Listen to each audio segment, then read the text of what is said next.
মায়ের দোয়ার সামনে কোনো ইবাদত চলে না।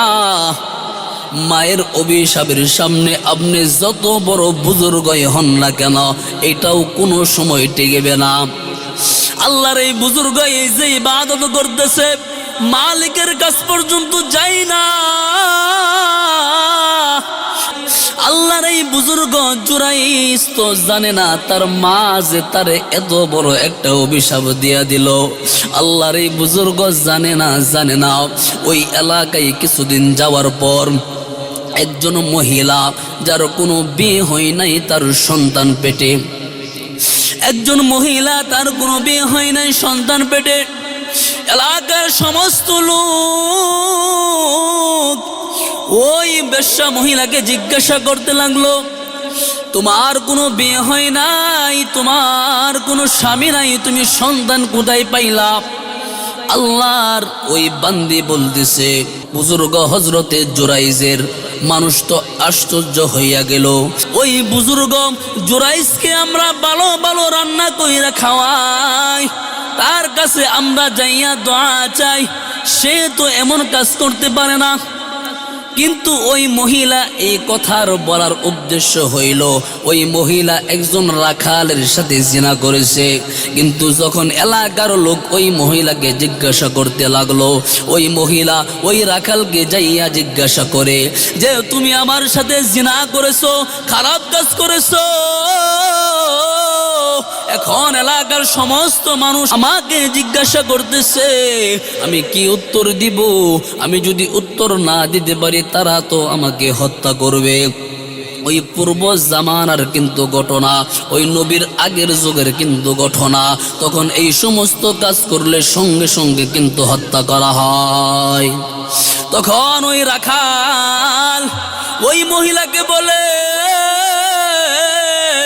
আমি তোমার সাথে জিনা করেছি, তুমি যদি এই কথা এলাকার ভিতরে সকলকে যাইয়া বলিয়া দাও, আমি তো সামান্য একজন রাখাল, আমাকেও হত্যা করবে, তোমাকেও হত্যা করবে। তোমাকে সুন্দর একটা বুদ্ধি দেই, তা এলাকার সকলেই যাকে বুজুর্গ মনে করি, তুমি যদি জুরাইজের নামটা যাইয়া বলো, তাহলে এলাকার মানুষ তোমাকেও ক্ষমা করে দিবে, তাকেও ক্ষমা করে দিবে। কারণ হচ্ছে জুরাইজের এলাকার সমস্ত মানুষ হচ্ছে তার ভক্ত, তার কাছে দোয়া চায়, তাকে ভালো ভালো রান্না করে খাওয়ায়। এই জন্য ওই মহিলাকে যখন জিজ্ঞাসা করতে লাগলো এলাকার মাবতরেরা, এ মহিলা,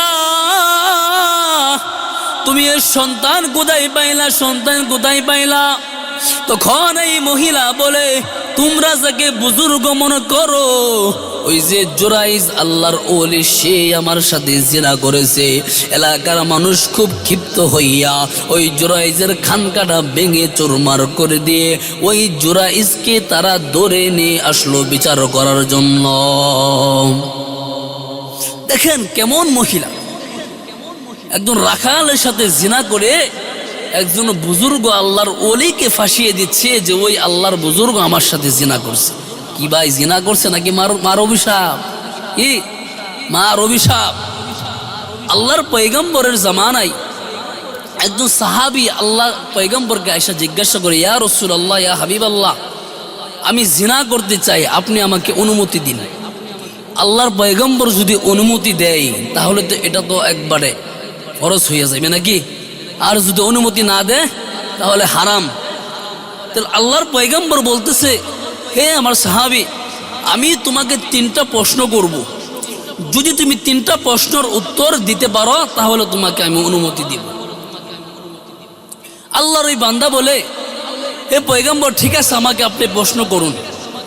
বলতেছে যে তোমার ঘরে যে তোমার জন্মদাতা মা আছে, যে মা তোমাকে জন্ম দিছে, এই মা যদি কারো সাথে জিনা করে তুমি কি এটা মেনে নিতে পারবা? সে বলে, না, আমি মরে গেলেও আমি এটা মানবো না। আপনি মানবেন? এটা কেউ মানবে না, কেউ চাইবে না তার মা কোনোদিনও জিনা করুক। আল্লাহর রসুল বলতেছে যে তারপর তোমার বোনের সাথে যদি, তোমার আপন বোনের সাথে যদি কেউ জিনা করে, তুমি কি এটা মানতে পারবা? সে বললে, এটা মরে গেলেও আমি এটা মানতে পারবো না। আল্লাহর পয়গম্বর বলে, তোমার যে বিবি, বিবাহিত স্ত্রী আছে, স্ত্রীর সাথে যদি কেউ জিনাহের কাজ করে কি তুমি কি সেটা মানতে পারবা? সে বলে না, আমি এটা কোনো সময় মানতে পারবো না, নিজের জীবনটা দিয়ে দিব। তারপরেও আল্লাহর পয়গম্বরকে বলতেছে আমি এটা মেনেই নিতে পারবো না। আল্লাহর পয়গম্বর বলে তুমি যার সাথে জিনা করতে যাইতেছো সেও তো কারো মা, নয়তো কারো বোন, নয়তো কারো বিবি, কারো মা নয়তো কারো বোন, নয়তো কারো বউ।